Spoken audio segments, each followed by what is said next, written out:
সকাল সকাল বাচ্চাদের সাথে চুলতে গিয়ে পড়ে গিয়ে অবস্থা খারাপ হয়ে গেল আমার।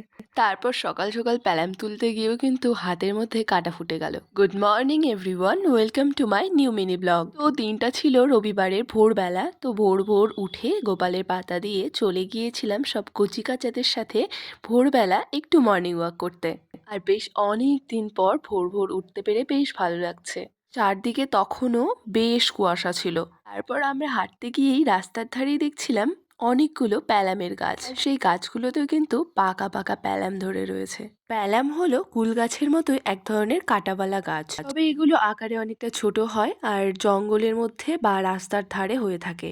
আর এখানে প্যালাম তুলতে গিয়ে আমি 3টে কাঁটা আমার হাতে ফুটে গিয়েছিল। তারপর সেই কাঁটাগুলো একটা ছোট বুনু আমার হাত থেকে তুলে দিল। তারপর আমরা আবারও লেগে পড়লাম প্যালাম তুলতে।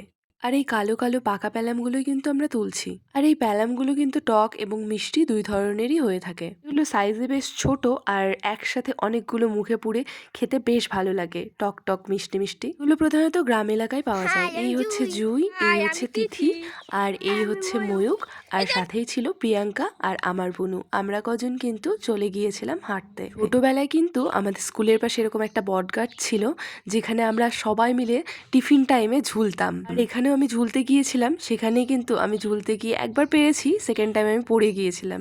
যাই হোক, আজকের ভিডিওটি এই পর্যন্ত।